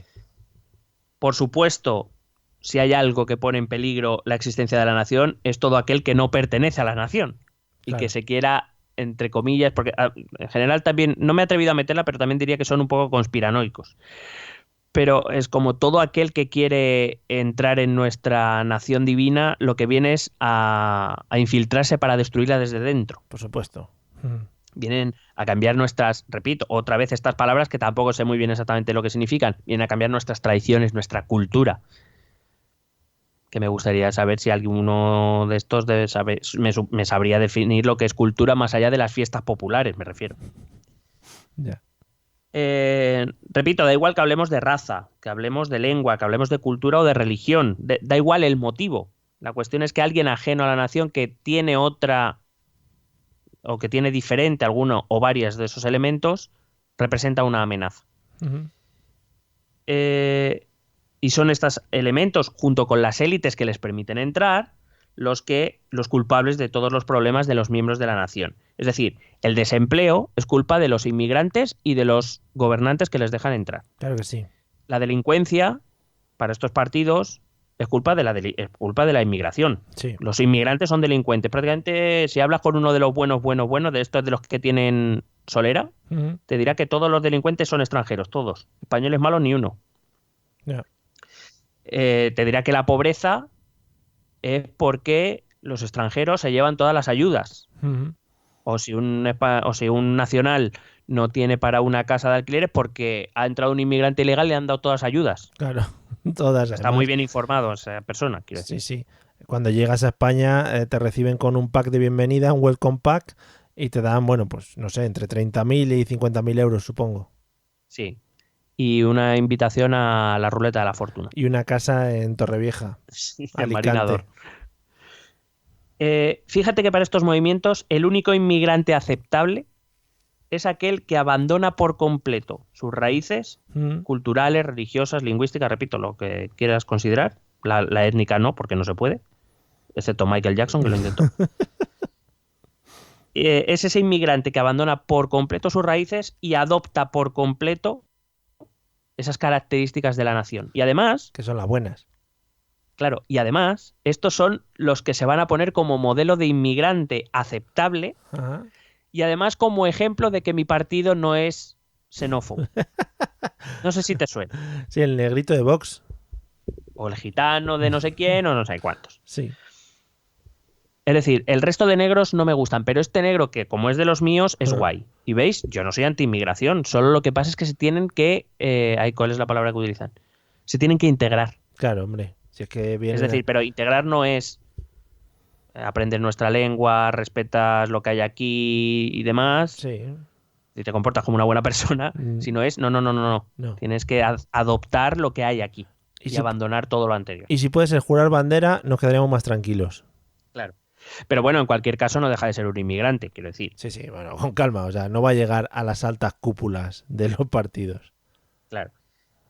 De hecho, no sé si recuerdas el programa electoral de Vox, donde venía a decir que es, bueno, incluso el Partido Popular tenía algún tinte ahí muy rico, que decía que solo se aceptará la inmigración por necesidad, Claro, cuando jodido. la economía Sí, me española lo acuerdo. necesite, y por supuesto teniendo preferencia quiénes, los hispanos, Claro, porque por lo menos tenemos la lengua en común. claro, los entendemos. Aquí que no vengan Claro. de otros países que no los entendemos. Claro, claro. Pero bueno, esto lo vemos principalmente aquí en Europa, lo hemos visto últimamente con los musulmanes, Sí, pero no solo. Hace 15 años o 20 años aquí era con los sudamericanos que venían, sí. o sea, o con los marroquíes hace 10, 15. Ajá, Quiero decir, esto va cambiando por dependiendo de dónde vengan más en ese momento. ya. Y puede que estos movimientos de extrema derecha también suelen manifestar rechazo a otras diferencias porque ponen en cuestión los valores tradicionales de la nación, vuelvo a repetir. Por ejemplo, cuestiones como el matrimonio homosexual, Ujú. porque la extrema derecha lo lleva mal. Porque el fundamento original es la familia de hombre-mujer, casados por la iglesia, con sus hijos bautizados y demás. Sí. Claro, el matrimonio homosexual pone en duda esos valores, porque la familia, por supuesto, es la unidad esencial de la nación. Sí. El modelo de familia es algo, además, que se ve en todos los sitios. De hecho, fue fantástico, por ejemplo, la Alemania de Hitler. No veas lo clarito que se demostró en dejar en cómo el hombre debía ocupar su papel en la sociedad y la mujer su papel en la sociedad y no se debían mezclar. La mujer a sus labores, a cuidar del hombre, el hombre al trabajo, al ejército, dependiendo del caso. Quiero decir, es que se ve nítido. En el caso de español, por ejemplo, tuvo más que ver con la religión, más que con la propia conciencia, pero volvemos a lo mismo. Porque el franquismo estuvo exento de ideología. Esto lo rellenaban la iglesia y la falange. Ya. Por ejemplo, la ideología de género o el feminismo. Ujú. Donde no hay violencia de género, hay que hablar de violencia intrafamiliar y hay que acabar con la ley integral de violencia de género. Sí, ¿para qué? Si no... ¿Por qué? Porque pone en duda un sistema tradicional o cómo de forma tradicional se ha entendido la vida aquí en España hasta hace 3 telediarios. Esto de la ley intrafamiliar es un poco arreglito, ¿no? Para no decir queremos mandar esta ley a tomar por culo, ¿no? Correcto. Vale. Por ejemplo, los movimientos de extrema derecha se suelen posicionar generalmente del lado de Israel en el conflicto de Israel y Palestina. Ya, tú, sí. Y el que no lo hace, como por ejemplo el movimiento de Marine Le Pen, es porque son o tienen un origen antisemita, claro. Pero Marine Le Pen no sabe qué le gusta menos, si los judíos o los musulmanes, no lo tiene claro. Está todas las noches ahí en la balanza poniendo a pros y contras a ver cuál le gusta menos. Y fíjate que también se suelen posicionar en la confrontación Estados Unidos-Rusia del lado de Rusia. Pero bueno, esto lo hacen bien, quiero decir. Porque Por a Vladimir supuesto. le gusta. Hombre, por supuesto. Bueno, entonces, es verdad que eso luego ya va más, dependiendo de las realidades nacionales e históricas, lo que ha ido moldeando a estos rechazos. Te iba a decir que, además, dicho esto, yo no sé si tú consideras que Vox es un partido de extrema derecha. Yo solo sé que Carlos Herrera en una entrevista dijo que sí que eran movimiento de extrema derecha y a mí con eso ya me vale. Hombre, pues porque sí. si lo dice Carlos Herrera... Por favor, yo a Carlos Herrera para mí, que como para los que no lo hayan visto, esta semana hemos estado situados entre Alsina y Carlos Herrera en los destacados de podcasting de noticias y política.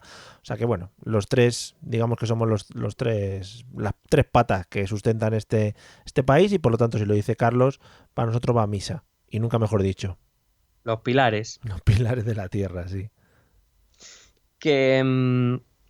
otro tema antes de pasar a la extrema izquierda, el cambio climático. Sí, eso no existe, ¿no? No. Que me digan a mí dónde está el cambio climático, a ver que yo lo vea, Es como el señor ese. Claro, todos nos estamos imaginando el meme del hombre, ¿no? Echándose la mano en el ojo. Sí, sí. Bueno, vamos a la extrema izquierda. Si la extrema derecha hunde sus raíces en los fascismos de los años 20 y 30, la extrema izquierda hunde su raíz en el comunismo soviético de los años 10 y 20, también del siglo pasado e ideológicamente o teóricamente también, igual que lo hacía la extrema derecha, los nacionalismos del siglo XIX, la extrema izquierda lo hace en la ideología marxista, las ideologías, los movimientos obreros también del siglo XIX. Uh-huh. Si hemos dicho que la extrema derecha gira en torno a la nación, el eje vertebrador de la extrema izquierda es el discurso de clase y por tanto va a ser la economía. La economía es el elemento sobre el que va a rotar toda la extrema izquierda. ¿Puede ser que la extrema izquierda, al contrario que la extrema derecha, oculte menos las ideologías de las que bebe o de las que se nutre? No sé. También es verdad que toda la izquierda en general ha tenido una construcción teórica mucho más rica que la derecha. Sí. Es decir, los movimientos de izquierdas que nacen con los movimientos obreros del siglo XIX, el marxismo, bueno, hablamos de Marx, hablamos de Engels, hablamos de Bakunin, hablamos de muchos teóricos que se esforzaron en sostener ideológicamente lo que en su momento, en el siglo XIX, no era otra cosa que llevar a cabo una revolución que cambiase el mundo. Sí. La derecha, digamos, los movimientos liberales, que sí que también tuvieron cierta producción teórica, sobre todo en los años de la Ilustración, cuando consiguieron el objetivo de introducir los estados liberales en la Europa y en los Estados Unidos, en los países occidentales durante todo el siglo XIX, digamos que dieron por hecho que sus objetivos ya estaban cumplidos. Uh-huh. Y a partir de ahí como que la producción teórica es más de izquierdas. Porque bueno, la de las derechas ya estaban hechos. La derecha sigue instaurada en el liberalismo económico de Adam Smith o en el liberalismo político de Montesquieu, Voltaire, Rousseau, etcétera, etcétera. O sea, sí. No se ha visto la necesidad de articular un mensaje mucho más contemporáneo. Bueno, tampoco es que la extrema izquierda tenga un discurso demasiado contemporáneo. Ya. Pero sí, es verdad que tiene más sustentación teórica y además yo siempre digo que esa superioridad moral de la que hace gala la izquierda se debe mucho en base a su esfuerzo teórico en justificar toda su ideología, que la derecha quizá no se ha molestado tanto. Ya, bueno, no les ha hecho falta. No. Bueno, aquí en la extrema izquierda habría que hacer una primera diferenciación que la ciencia política sí que hace.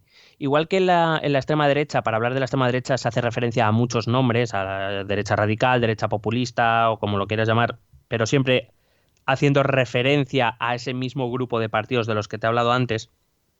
En la derecha sí que la ciencia política hace una diferenciación entre lo que es la extrema izquierda y la izquierda radical. No son exactamente lo mismo, por lo menos para la ciencia política. Uh-huh.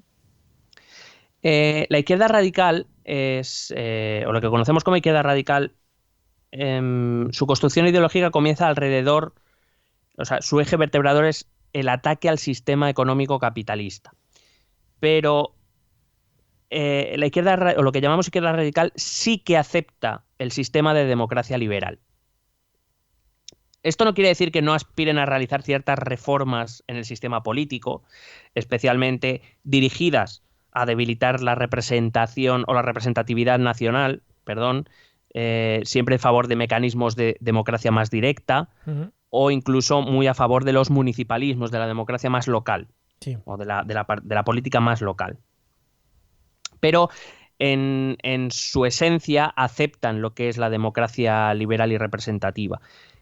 Estos partidos se alejan fundamentalmente de lo que vamos a llamar extrema izquierda, es decir, la izquierda radical se diferencia de lo que vamos a conocer o lo que teóricamente es la extrema izquierda, en que no proponen una economía planificada, por lo menos no al 100%, sino una economía mixta. Economías mixtas es los que tenemos hoy en día, quiero decir, no hay sistemas capitalistas puros, ni hay sistemas planificados puros. En general, en los países occidentales, nosotros tenemos una economía mixta, que quiere decir que contiene elementos del capitalismo y elementos de economía planificada o economía comunista, que en nuestro caso se traduce en la intervención del Estado en la economía. Un liberal económico, un capitalista o un neoliberal te diría que el Estado no debería intervenir en la economía. Pero en todos nuestros estados interviene en forma de servicios, de impuestos y demás. Lo que pasa es que si imaginamos, otra vez vamos a hacer otra abstracción, si imaginamos una línea de izquierda a derecha donde la izquierda máxima es el capitalismo puro y la derecha máxima es el comunismo puro, casi todos nuestros sistemas mixtos tienden más hacia el capitalismo que hacia el comunismo. Lo que defiende esta izquierda radical es que hay que mover esa aguja más hacia la derecha, más hacia el comunismo. Es decir, hay que hacer todavía más intervencionismo estatal. No defienden una economía comunista, como defendía Marx, quiero decir, o como defiende la extrema izquierda, que eso es lo que defiende, una economía planificada y comunista, donde todo es controlado por el Estado. Defienden un sistema mixto donde siga habiendo intervención privada, pero con mayor intervención todavía estatal que hasta ahora. Con lo cual, esa diferencia que puede parecer pequeña, en realidad es una diferencia grande. Si queremos hablar de izquierda radical y de extrema izquierda. Generalmente estos partidos de izquierda radical defienden que el Estado debe ofrecer esos servicios considerados básicos de forma universal y de forma pública, y que para todo aquello que no es un servicio básico y esencial, ahí es donde intervendría el sector privado. Cuando nosotros, por ejemplo, escuchamos a Podemos decir que hay que crear o que hay que nacionalizar, ya hace tiempo que dejaron de usarlo, el concepto, pero cuando hablan de que hay que crear una gran empresa pública de energía, lo que está diciendo es que ese servicio es básico y por tanto se tiene que encargar el Estado, no empresas privadas. Claro. Con eso no está defendiendo un sistema comunista, o por lo menos no un sistema comunista 100%, como entenderíamos, por ejemplo, del Partido Comunista de España o de Izquierda Unida en su momento. Sí. Sino que algunas cosas que ahora no son públicas deberían ser públicas. Ok. La extrema izquierda entiende que la democracia liberal es intrínseca al sistema capitalista y que, por tanto, no se puede ir en contra del sistema capitalista y no ir en contra del sistema liberal, de democracia liberal. Es decir, para la extrema izquierda, la izquierda radical es un sinsentido. Ambos grupos parten de una visión marxista de la sociedad, por supuesto, los opresores y los oprimidos, la casta y la gente, lo podemos llamar como lo quieras. La gran diferencia radica en cómo quieren cambiar ese sistema o cómo quieren hacer participar a las clases trabajadoras o más pobres o más jodidas de la sociedad de ese sistema. Unos va a ser desde dentro del sistema, que es la izquierda radical, y otros van a ser destruyendo ese sistema, que es la extrema izquierda, o subvirtiendo dicho sistema. En los últimos 30 años ha dado un vuelco en favor de la izquierda radical. Es decir, los partidos comunistas tuvieron una duración bastante longeva en Europa, en líneas generales. Pero es verdad que tras la caída del muro de Berlín y la caída de la URSS en el año 91, es verdad que los partidos comunistas empezaron una decadencia que sigue hasta nuestros días. El comunismo perdió toda confianza. En los países mediterráneos duró algo más, pero poco más. En Italia duró un poco más, en Francia, en Grecia incluso, pero poco más. Digamos que la evolución de esta extrema izquierda, con la llegada del estado del bienestar, de la Unión Europea, de esa combinación de economía de mercado con servicios públicos, hizo que estos partidos perdieran el discurso, un discurso que incluso hoy siguen manteniendo, es un discurso muy decimonónico, muy todavía, vamos, que no han cambiado mucho el discurso entre hoy y el discurso que daban en los años 10 o los años 40 o los años 60. Yeah. Perdón, pero dime. Vuelvo un poquito a lo de antes. Puede ser también que eso, el acomodo un poquito de la gente, el mayor poder adquisitivo, haya hecho perder a esa clase oprimida o tan oprimida que existía antes y con la que podían más o menos, digamos, contar para mover su ideología. Claro, esa gente, que aquí en España se empezó a llamar esa clase media, se fue incorporando, que todavía mantenía, digamos, esencia de izquierdas, se fue incorporando a lo que conocemos como la socialdemocracia. Claro. Es decir, ese movimiento que sí que defiende ciertos aspectos de la izquierda, es una ideología que pretende rebajar el capitalismo, es decir, intentar suavizarlo, no dejar que campe a sus anchas, pero dentro de un sistema de economía de libre mercado. Claro. Y, por supuesto, nada de nacionalizar, salvo que sea algo muy urgente, etcétera, etcétera. Y que a todos nos gusta nuestro dineriti en el bolsilletti. Claro. Entonces, este estado del bienestar, que apareció a partir de la Segunda Guerra Mundial, desmovilizó y dejó a estos partidos de extrema izquierda, a estos partidos comunistas, en una posición complicada.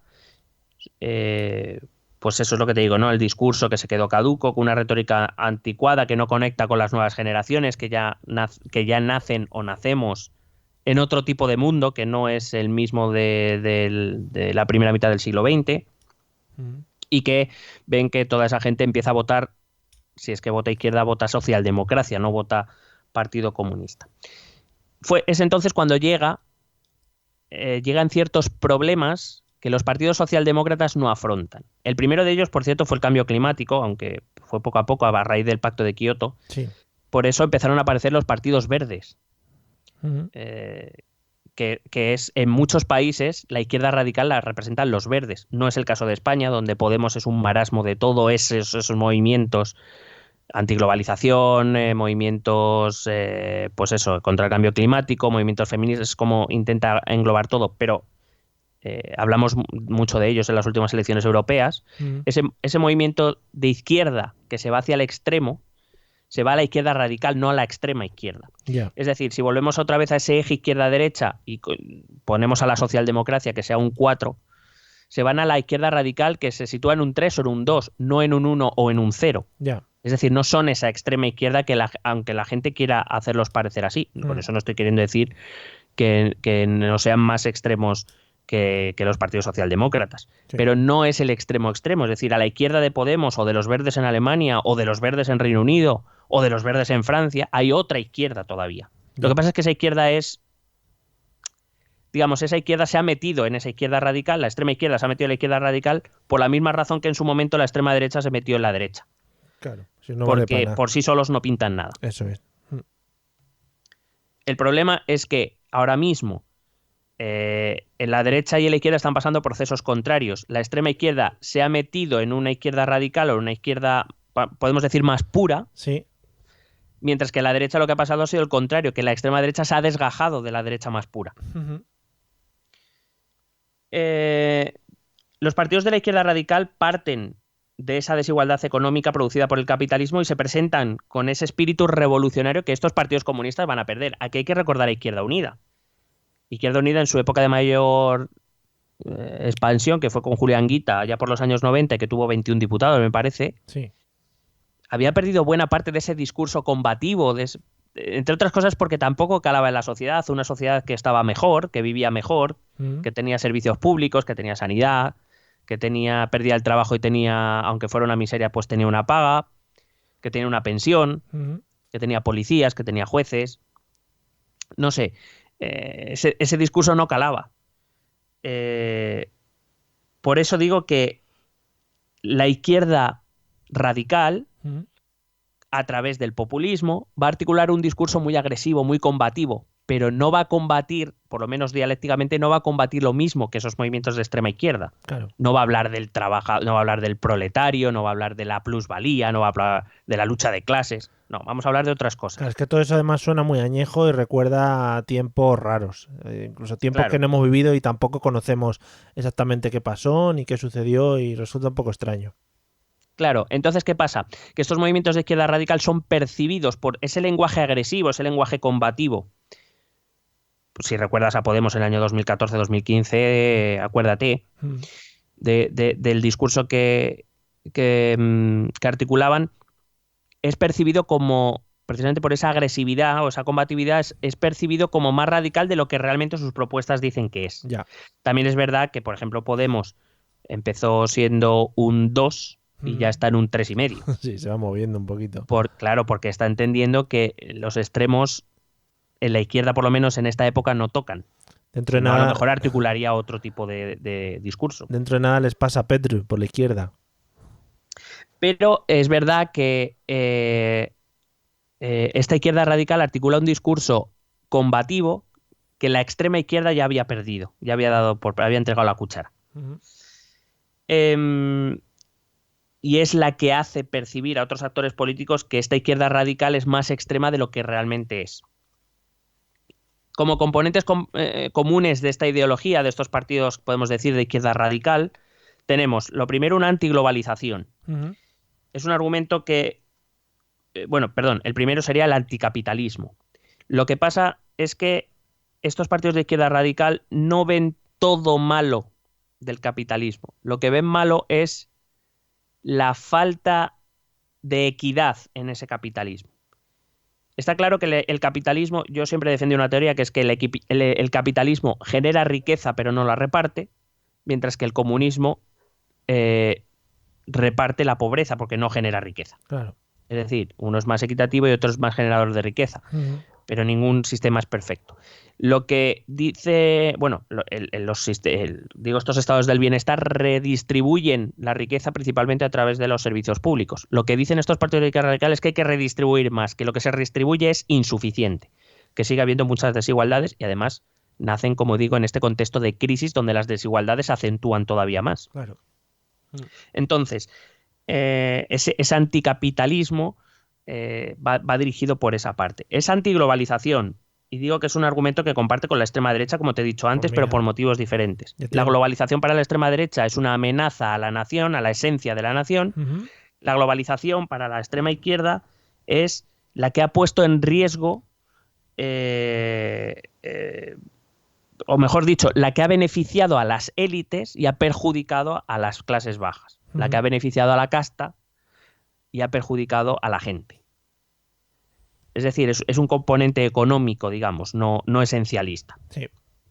A partir de aquí hay otros elementos como la lucha por la igualdad de oportunidades, la redistribución de la riqueza o la lucha contra la desigualdad, que son de raíz claramente marxista, pero que estos movimientos de izquierda radical lo que reclaman, como digo, es una mayor redistribución de la riqueza. Hay que hacer más de lo que se hace. Pero en ningún caso proponen, como digo, implantar la URSS aquí. Digo, porque parece que a veces lo parece. Sí. Además, ellos lo hacen a través del sistema impositivo. Hemos visto el programa de Unidas Podemos, por ejemplo, donde se habla de, pues eso, de aumentar los impuestos a los ricos, a los negocios más lucrativos. Como digo también, pues eso, el impuesto de sociedades a las grandes empresas, el impuesto de patrimonio para los ricos, el impuesto de donaciones y sucesiones para los ricos, etcétera, etcétera. Vamos, siempre dentro de la legalidad que tenemos en este país, ¿no? Claro, pero lo que vienen a decir es a los ricos se les quita poco para dárselo a los pobres, porque pobres hay muchos y los ricos tienen mucho y los pobres son muchos y tienen poco. Sí, que intentan manejar esas ideas, pero un poquito más moderadas. Sí, es decir, no hablan de no tenemos que ser todos iguales, cobrar lo mismo, esa época ya quedó atrás. Además, es común encontrar a estos partidos atacando mucho a los partidos socialdemócratas. Esto también lo hemos vivido aquí. Claro. Porque los partidos socialdemócratas han traicionado a la clase trabajadora. Sí. Se han vendido al capitalismo. Esto lo hemos visto y lo podemos ver en cualquier partido de izquierda radical. Otro de los elementos comunes que tienen es esa cercanía con movimientos sociales. Cuidado porque la extrema derecha también tiene cercanía con algunos movimientos sociales. Sobre todo aquellos que defienden los valores tradicionales. Es el caso aquí, por ejemplo, de Vox y Hazte Oír, por ejemplo. Bonita relación. Cuando hablamos del aborto y de estas cosas, de la familia, de la ideología de género.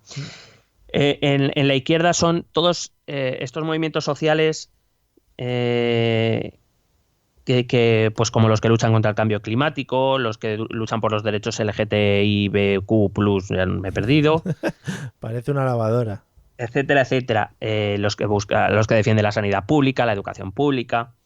Esto ya lo hemos dicho muchas veces, hace que estos movimientos se conviertan como en muy numerosos, muy reivindicativos, muy combativos, volvemos a lo de antes, pero que también entran en el riesgo de entrar en contradicción, porque a veces las reivindicaciones de estos grupos diferentes entran en choque unas con otras, y un partido no puede dar soluciones a las dos si una quiere una cosa y otro quiere lo contrario.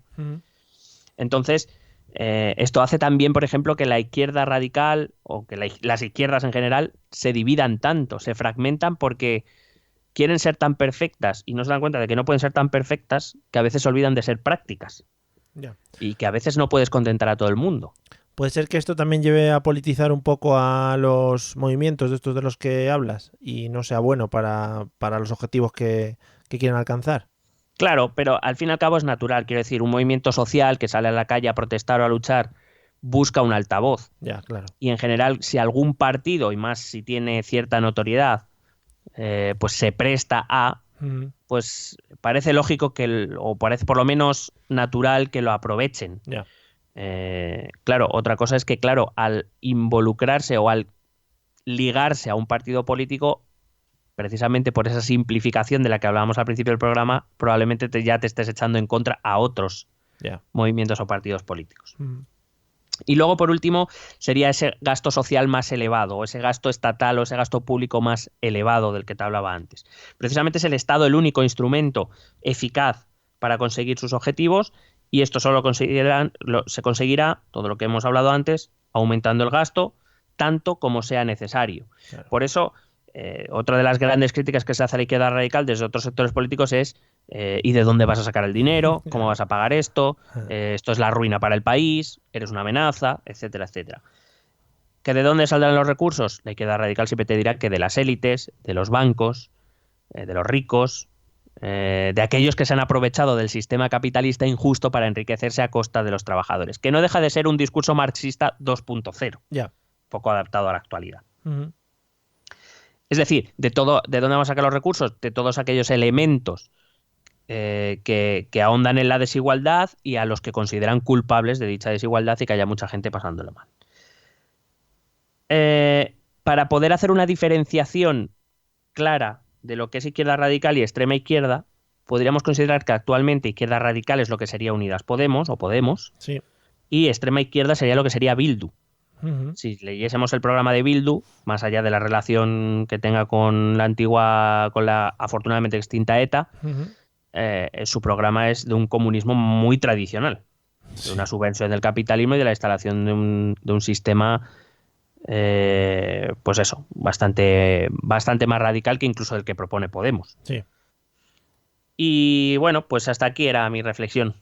Ahora ya que cada uno saque las conclusiones que quiera, o lo que hemos contado, o que muestre su desacuerdo, o que nos comente, si quiere comentarnos, o ponernos a parir, que es lo que toca. Si alguien de los que nos va a poner a parir ha llegado hasta este punto, por favor, que lo intente hacer con un poquito de crítica a datos y opinión constructiva. Es decir, no nos vale es que sois unos rojeras y he medido el tiempo y habéis estado menos hablando de la extrema izquierda. Esa mierda no nos valen, ¿vale? O sea que si vais a poner esa mierda, pues os la ahorráis, porque directamente os voy a insultar. Voy a llamar pupitres, como dije en el pasado episodio. Claro. A todos. Sois unos pupitres. Sois unos pupitres todos. Es simplemente un aviso, un disclaimer. Si hay debate bueno, pues se entra el debate y sin problema.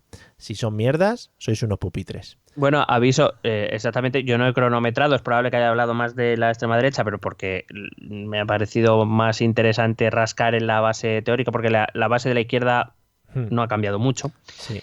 Pero aparte de que no he estado con un cronómetro, es que si quieres me pongo a contar el marxismo. Pero bueno, más o menos yo creo que todos más o menos podemos hacernos una idea de lo que es. Sí, bueno. Vamos, si quieres explico el marxismo, no tengo problema. Podemos hacer un episodio especial de 6 horas, ¿no? Y hablamos de raíces. Y hablamos de la primera parte del marxismo.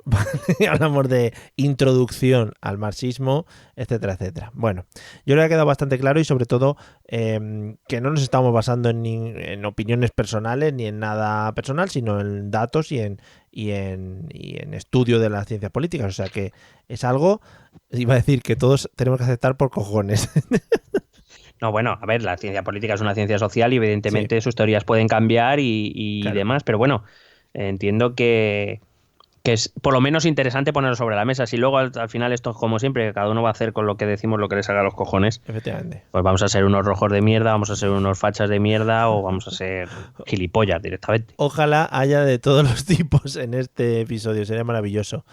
En fin, vamos a escuchar los métodos de contacto en los que nos podéis mandar vuestros insultos o vuestras amenazas sin ningún problema. ¿Quieres preguntarnos algo? ¿Proponernos algún tema? ¿Exponernos tu opinión? Ponte en contacto con nosotros. Es muy fácil. Envíanos un correo electrónico a esta dirección. Esto también es política@gmail.com. También puedes escribirnos en nuestra página de Facebook. Esto también es política. O en nuestra cuenta de Twitter @etepolítica. O si lo prefieres, visita nuestro blog. Esto también es política.wordpress.com. Recuerda que puedes suscribirte a nuestro canal de YouTube. Y si quieres charlar con nosotros directamente, únete a nuestro grupo de Telegram. Busca el enlace en nuestras redes sociales. Porque tú también formas parte de Esto también es política. Bueno, pues nada, maravillosos métodos de contacto. Vamos a, por si vais a mandar muchas cosas, avisarnos para decirle a Gmail que nos deje más espacio y que no nos pete. Sí, que lo tenemos petado todo. Claro, que nos deje petado la bandeja de correos. Bueno, lo que íbamos, la parte importante. ¿Tienes controlado el calendario de bodas que hay este fin de semana? Que todavía no han sido. Sí, bueno, están siendo actualmente. Bueno, solo de la de Sergio Ramos, no me entera mucho Pero más. Sergio Ramos fue el fin de semana pasado. Ese ya no cuenta. No, claro, no cuenta. Pero bueno, trajeron a los Europe para tocar, o sea, lo que... Ya, pero después de haber anunciado que iban a traer a CDC, qué decepción. se vinieron abajo. Sí, es que no podían, tenían otra cosa.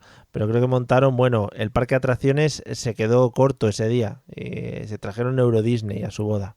Coño, si tuvieron que cortar calles y toda la hostia. Sí. Pero bueno, si el hombre puede permitírselo, pues sale, adelante. Este fin de semana se casan de menor a, le voy a decir de menor a mayor importancia, ¿vale? De las que yo sé. Por favor. Ainhoa Arteta, ¿conoces? Sí, ¿no? hombre, soprano. Sí, soprano, pues se casa. Y de apellido muy gracioso, todos hemos hecho bromas con ese apellido. Arteta, claro. Pues no, ahora no me sale ninguna broma. Bueno, Arteta ya es... Arteta, venga, ya está. Claro, si es que ya con Arteta a mí ya me da la risa. Arteta. María Pombo, ¿la conoces? Pues mira, sinceramente no tengo muy claro quién es, pero estoy hasta los huevos de ver sus fotos, sus mierdas de Instagram. Pues es influencer por Instagram, sí. Vale, no tiene pues será más. por eso. Pero Sí. O sea, no porque la vea en Instagram, sino porque lo veo en periódicos. Sí, María Pombo hace no sé María qué. Pombo se hace una foto con, no sé con quién se hizo una foto el otro día, con el rey o con quién fue, no sé. No lo sé, sí. Con el rey emérito, yo qué sé. No, fue con Rajoy, se hizo una foto con Rajoy, Fíjate. que Rajoy aparece con su polo, ¿sabes? De playa de acabo de salir de mi casa y la otra súper cool, ¿sabes? Sí, claro, de Rajoy le cortaría su carrerita monger de todas las mañanas y le jode el ritmo. En Twitter también retuitean mucha mierda. Yo es que no entiendo. O sea, ya te digo, lo de María Pombo, ahora que lo has dicho, lo sabía, pero es que ni siquiera tengo muy localizado quién es.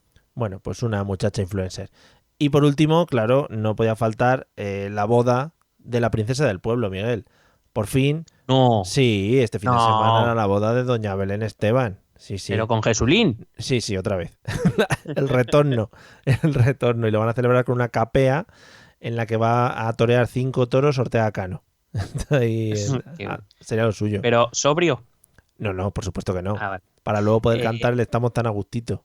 Hombre. ¿Y quién es el afortunado? Un tal Miguel. Si es que da igual. O sea, yo no, ya te lo digo. Ya te veo aquí. Estaría guay, ¿no? Es que voy a salir ahora un momentito que tengo un asunto. Estaría muy guapo. Bueno, pues eso era lo que yo quería destacar hoy, fíjate. Oye, pues muy bien destacado. ¿Te ha llegado la foto de Leticia Sabater desnuda? No, fíjate. Pues bloquea. No he tenido el placer, pero vamos. Pero la del videoclip. No. Una foto de ella en pelota. Es terrorífico, ¿eh? Pero ¿se ve los detalles de la operación famosa o...? Pues no me he fijado. La verdad es que no pude resistir tanto tiempo. ¿No hiciste zoom para...? No, ni se me ocurre, vamos. Ay, madre mía. Bueno, pues nada, espero que todo el mundo se quede con esa imagen en la cabeza al finalizar el episodio. Eso sí que es extrema, pero extrema de todo. Si alguien quiere la imagen, que nos escriba los métodos. Sí. Madre mía. Igual alguno de estos que se cuela en nuestro grupo de Telegram algún día la pone, de estos de Strangis. Pues no te extrañes. Madre mía. Bueno, pues nada, quedaros con esa imagen, sobre todo si estáis a punto de dormir, pues es una muy buena imagen para coger el sueño. Espero que os haya gustado, que os haya quedado claro. Y nada, amigos, nos vemos, si nadie lo remedia, en el episodio número 93, que será también maravilloso como este. Vale, hasta luego. Besete.